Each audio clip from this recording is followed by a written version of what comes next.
Telugu Desam party కుటుంబ సభ్యులందరికీ కూడా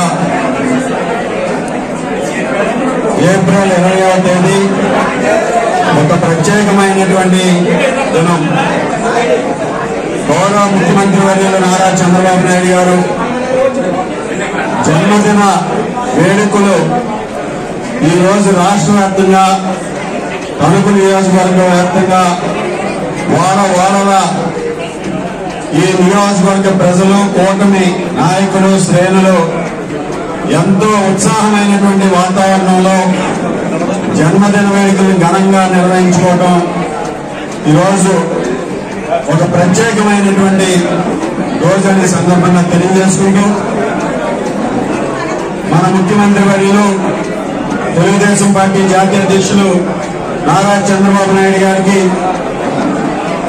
తణుకు నియోజకవర్గ ప్రజలందరి తరఫున 75వ జన్మదిన శుభాకాంక్షలు తెలియజేసుకుంటూ,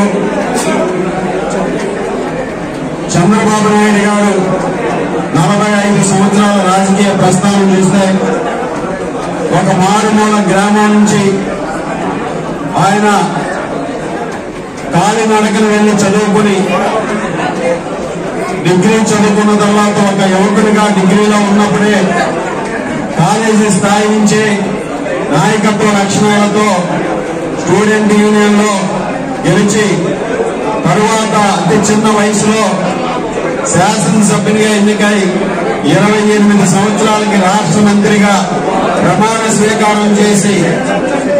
45 సంవత్సరాల నుంచి అప్రతిహతంగా ఆయన రాజకీయ జీవితం, రాజకీయ ప్రయాణం ఈ రాష్ట్ర ప్రజల కోసం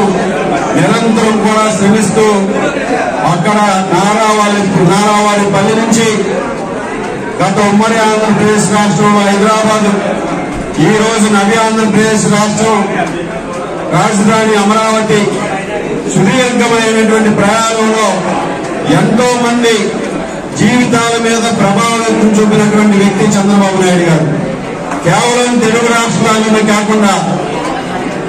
ఇతర రాష్ట్రాల్లో కానీ దేశ విదేశాల్లో కానీ ఒక గ్లోబల్ లీడర్ గా భారతదేశానికి చెందినటువంటి ఒక రాజకీయ నాయకుడు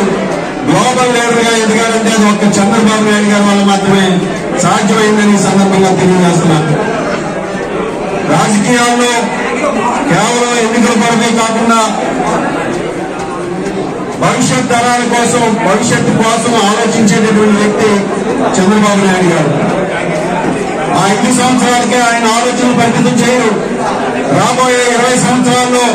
రాష్ట్రం ఏ విధంగా అభివృద్ధి చెందాలని ముందు చూపుతూ ఉండేటటువంటి వ్యక్తి చంద్రబాబు నాయుడు గారు. ఆ రోజు ముఖ్యమంత్రిగా 1995లో ముఖ్యమంత్రిగా బాధ్యతలు స్వీకరించిన తర్వాత మొట్టమొదటిసారిగా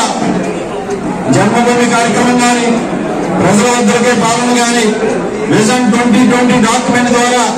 రాష్ట్ర అభివృద్ధి ఏ విధంగా ఉండాలని ఒక ముందు చూపుతో ఒక ఊహా చిత్రం గీసి ఆ ఊహని ఈ రోజు రియాలిటీ దిశగా తీసుకెళ్లినటువంటి వ్యక్తి చంద్రబాబు నాయుడు గారు. ఆ రోజు కేవలం ఒక హైటెక్ సిటీతో మాదాపూర్ లో ప్రారంభించి ఈ రోజు ఇండియాలోనే హైదరాబాద్ నగరానికి ఒక ఆర్థిక అభివృద్ధికి,